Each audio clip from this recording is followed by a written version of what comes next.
The La Soufriere volcano has been part and parcel of Vincentian culture and history since the island's existence. Almost every primary school child knows that the La Soufriere is the highest mountain peak on the island, standing at a towering 4,049 feet. St Vincent has had 5 recorded explosive eruptions since 1718, and each has reshaped the settlement patterns of that country. Persons fleeing an eruption often settle in other communities in the green zone or sometimes establish new ones. The Nation News team sat down with history lecturer at the University of the West Indies, Dr Cleve Scott, to determine if similar patterns are emerging post-2021 eruptions. Divide the aftermath of the volcanic eruption into two phases. We can look at the period of the sugar plantation, so we would say before the emancipation of the ending of slavery, emancipation. We're talking about 1834, 1838, and the period after emancipation. Now, in the period during slavery, you have the dominance of the plantations, and so during an eruption, a plantation might be disturbed and would cease operation for the period of the eruption, and after the eruption, you return to normalcy. Now, within this context, we have an eruption in the 19th century, which, for example, devastated the Richmond plantation, and that went out of production for close to a year.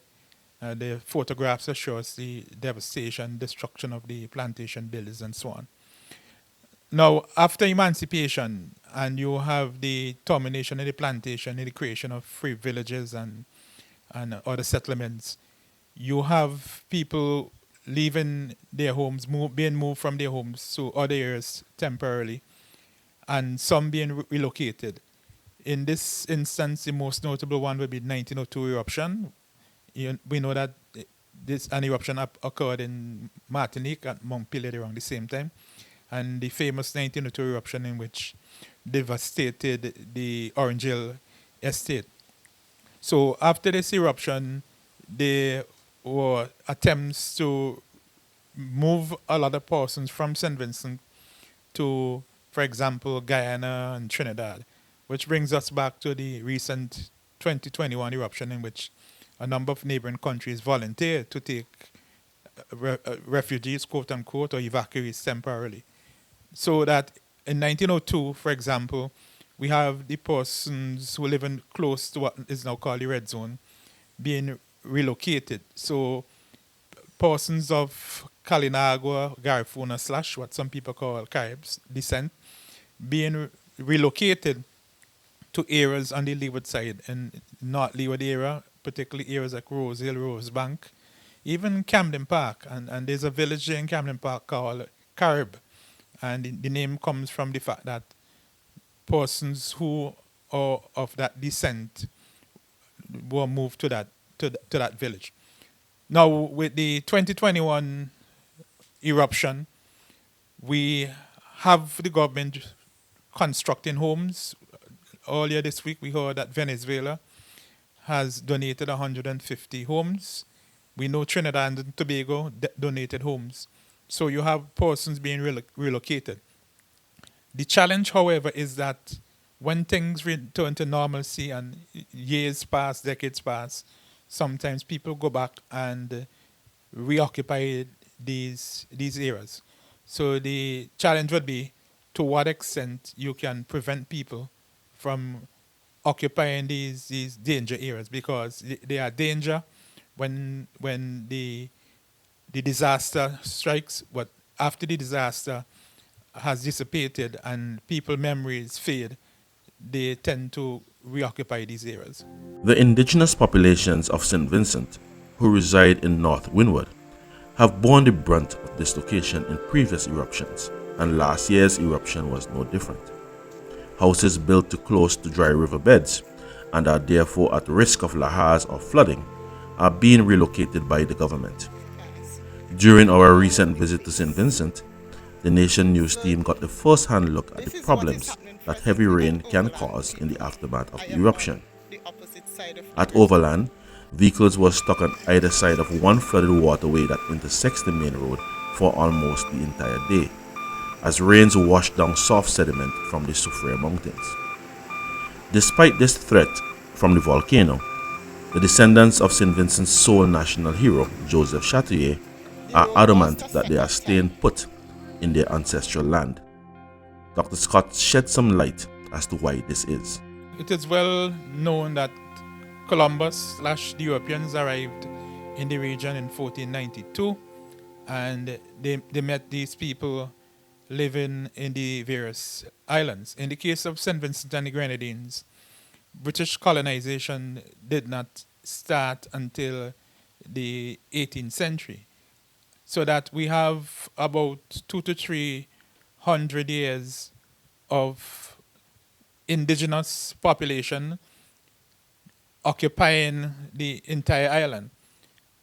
We know that the earliest incursions from Europeans came from the French, and the French struck agreements in terms of how they would use the island and how the indigenous people would use the island as well. Now, with the coming of British colonization in the late 18th century, following the so-called Carib Wars, the first and second Carib Wars, the second one, which was led by St Vincent and the Grenadines' own only national hero, Chatelier, we see that the indigenous people, Kalinago, Garifuna, Black Caribs, they are restricted to the north of the island in the area which we now know as Sandy Bay, Oya area, so that these people and their descendants up to today have grown accustomed to that area. So that area has become more their home turf.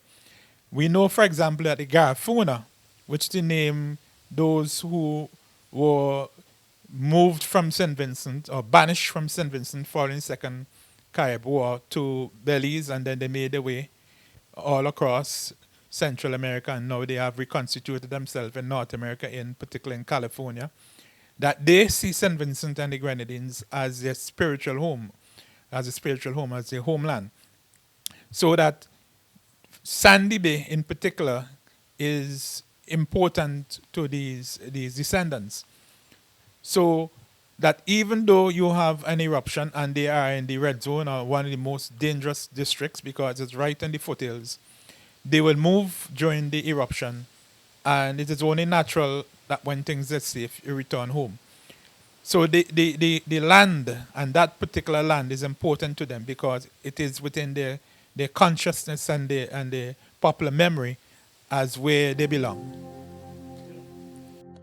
As it relates to changes to the geography as a result of the 2021 eruptions, one of the immediately noticeable alterations is the emergence of a new dry river at Richmond, matching the mile-wide Rabaca Dry River, which was created as a result of the 1902 eruptions. This is as a result of pyroclastic flow and larger debris emitted from the volcano. The material has been mined for decades and used in construction. For North Leeward resident Oswald Hooper, the emergence of the new dry river and the shifting of the flowing river by several hundred yards has disrupted the way of life of those residents. In terms of this particular era, they used to have a lot of people that used to make a living monthly, because they used to come here, they catch the chichi, they go within the village, they go in the town, and they sell the chichi. As you can see, this is disrupted. I don't know how long we're gonna have the disruption and how soon life is gonna get back to normal for these people that used to make a living on this particular side of the country. But as you can see, it's gonna be a pretty long time. Life will not get back to normal here anytime soon. Dr. Scott said that such changes are par for the course following eruptions of this nature. In the case of the volcano and volcanic eruption, because of the material it produces, it means that when this material comes down the mountain sides and settles at the beaches and the lower areas, it helps to create new land. It raises, for example, the the height of the land, the elevation. So areas that were below sea level can become above sea level. And then over time, over decades, over centuries, they can revert to being under sea level through erosion and so on. So we know that the beaches, the various beaches across St Vincent and the Grenadines, that many of them have gotten more sand, new sand. And these beaches were under threat for a number of years. And in fact, that's why the government had begun to import sand from Guyana. And that is why the government also had put regulations on the mining of quarry at the Rabaka. But now, as you know, as you explained earlier, Rabaka has gained new life, that you have all of these deposits in the river and on the various beaches. So nature in itself has replenished the material.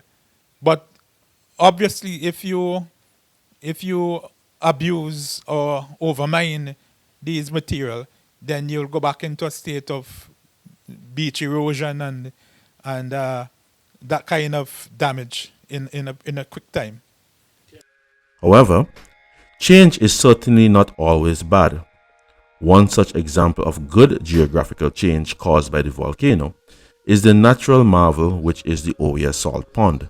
Basically, God's little pool. You have a tier system, shallower parts where children can bathe, and then you have the much deeper parts, up to maybe 10 feet, for adults to venture into. All while surrounded by the power of nature. The sea flashing over from the back, and the view of the lush green mountains. This beach otherwise is not one that is recommended for bathing due to the very strong undercurrents that exist out here, save for this little oasis in the middle of the sea of sorts. Due to the eruption last year of the La Soufriere volcano, damage was done to the infrastructure and repairs are currently ongoing. But no doubt, in short order, we will see this popular attraction teeming with both tourists and visitors.